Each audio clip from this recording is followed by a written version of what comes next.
Howdy, everyone. Welcome back to On the Flip Side. My name is Adam Schaumacher, your host, and I've been waiting a little while to get another video uploaded. I've seen so many guitarists come and go, and I've been waiting for something cool to make a full-length video on. I'm sure a lot of you guys have seen some of the shorts I've been putting up, and those have been really fun, but pretty much everything that I've uploaded there has been not necessarily beefy enough or, just kind of little things you see every day. This, however, is a mid-70s, I believe a 1974, Gibson SG Special. And it has been through the ringer. I mean, there's one of the ugliest headstock repairs I've ever seen on it, and the neck actually, at some point, this guitar, according to the original owner who I got it from, was dropped or fell off of an amp, and the actual neck separated from the body. So you can see there's a whole chunk missing out there, and I've taken some other B-roll footage I'll throw up here so you can see a little bit better. It's separating from the body, and it is just got a lot of play in it, and I mean, we're probably not going to be addressing most of that stuff for a while. There are just some little things on this that I want to check out. I have already plugged it in. I know it doesn't make any noise, and I opened it up, and it was one of those very quick, like, oh, hey, that's the issue kind of thing. So today we're just going to be fixing that little issue, and I'll put it up right now. It's just one of the wires from the input jack just became disconnected, so we're going to resolder that, and we're just going to talk and chat and hang out while we're working on this thing. Now, this is definitely one of those situations where I would like to go through and do all of this stuff myself. However, I know when I'm out of my depth, and this thing really needs some serious attention in a lot of ways that I only have like 50% knowledge and even less percent experience. So we're going to go through this thing and just fix that little wiring issue and see if we can't at least get some noise out of the pickups. And, I think, I'll put this down. So the brake on this, let's see if I can't show a little bit, allows play this way. So I don't mind setting it down on a neck rest this way, but if I were to flip it over and set it down on the neck rest, I think it would make the issue worse. So we're just going to take this, get the neck rest out of here completely, and just put it flat like that, and hope that doesn't cause any major issues. Excuse me. And that's working. Where are my screws? There are my screwdrivers. And I think this is a cherry finish. I mean, it looks cherry back in this area, and I think it just has been faded to hell. So that's pretty nice too, because I'm a bigger fan of the cherry finish than the walnut finishes on these. This is a guitar that the gentleman who was selling this, older guy, not like ancient, but he's been around a little bit. He said he got this thing for his 16th birthday sometime in the mid-70s, and his dad paid like $150 for it at the time, which is, a damn good price for one of these, obviously. I'm sure adjusted for inflation, that's not super great, but might be really good. I don't know. I'll throw that number up now. And if it's good, we'll say, wow, holy crap, that's a great deal. And if it's bad, I'll say, oh my God, what a ripoff. And you can just choose which one of those responses you would like better. So that's right. So right in here, just got the input jack wire that leads to the three-way switch is just busted. And this three-way switch is obviously kind of floating loose. I'll see if I'm pretty sure I have one of the nuts that fits around there too, so we can get that at least a little bit more secure. But for now, I was going to just say screw it and put this little clamp guy right on the bare wood, but seeing as it's a 74, maybe be a little bit more gentle with it. Move some of this out of the way. Oh my goodness. I love the copper wire ground on this. I might have to strip some of this. Come on. If I can't just push it back. Yeah. Just have to strip a teeny bit of that. I've got some wire strippers right here, which I'm hoping won't do too much. Jeez, if I can actually get some room in here, that would be pretty nice. Here. You know what?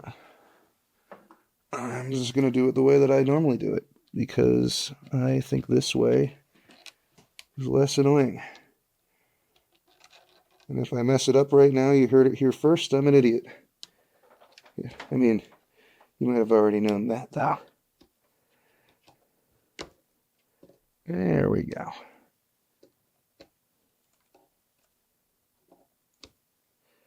Let's get some of this insulation out of the way. There's a wire in there, oh my god. Who would have thought? I can actually get it out of the damn way. There we go. And I've never been the biggest fan of the vintage style insulation. There we go. A wire. My goodness. It's not great. But yeah, it's just, you get all this fuzzy crap everywhere. I understand why they did it this way at the time. There we go. But yeah, it's just a little more finicky than I'd like. It must have been shared by a lot of people. So I really only use this shit on the, really vintage spec stuff now. Everything else is modern because you would want it to be.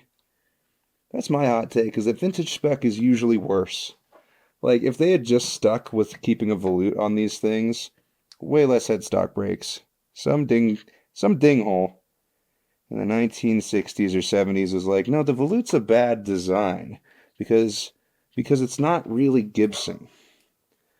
There's not much reason to it from Iford other than people didn't like it because it didn't feel like a Gibson. But the volute's a better design. If you can't deal with a volute being in the way, that's a you problem. It's not a design problem. Alright, see if I can't get this up a little bit to a more advantageous angle to solder. There we go. Love that. Wow, that's actually pretty fucking good. What's our angle of attack? I'm thinking we hold this steady. And then the wire seems rigid enough that I can kind of just get it back into place like that. And this is probably leaded wire, and I definitely don't have a fan running because of the audio. But sometimes you gotta sacrifice your lungs a little bit. And we live in Colorado. Plenty of people out here do that. How the fuck am I gonna get this without getting this fuzz all over the place? I really do not like this insulation. Come on, buddy. I do like the leaded solder a bit because it does just kind of flow nicer. It's like, yeah, it's definitely a health hazard. However, there we go. I think that should. I think we got it on there. Just make sure I breathe that in a little bit. All right. Then we can actually see how messed up this thing is electronically, if there's any deoxit work we're going to need to do or anything like that. Get the neck rest back over here. Probably move that. Gentle like. Okay. And I have a cable around here. There we go. Running it through the PV Decade because, hell yeah. He'll put this back up through the hole a little bit. Okay. That's fine. Do we have action? Oh my goodness. There it is. Ladies and gentlemen, let's see. Nice. We got volume. Very good. Tone.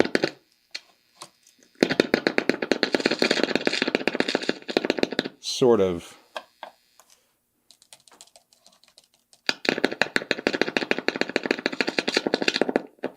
Okay, yeah. Tone's going. Good lord. Do we have neck? We do have neck volume. How about neck tone? We have neck tone. Nice. Alright, we'll see if I have something to secure that with. I have had so many guitars and various little things come through that I have quite a surplus of random ass parts. I just like to save stuff because you really just never know when you're going to need one specific thing. I took this, I think it's an old like camera lens box or something like that, and I threw a PV badge that I had laying around on it. This was one of the nice metal ones, opposed to one of the plastic ones. We have an entire thing in here of switches. This is my little stash. I got all the switches and shit over here, and there's some other miscellaneous shit mixed in because, you know, it's kind of very full. So hopefully in here I'll have something with the proper threading. This looks like a Gibson style. Let's see if that'll do it. Looks like more of a flying V. Or like a Les Paul style switch, actually. Oh my goodness, is that the threading? That is beautiful.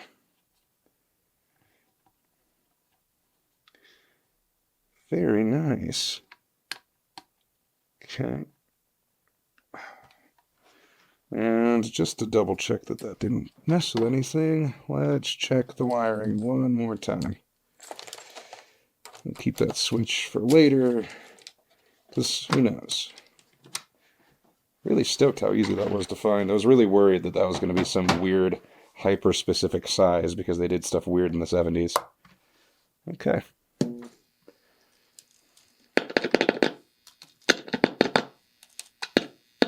Seems to work just fine to me.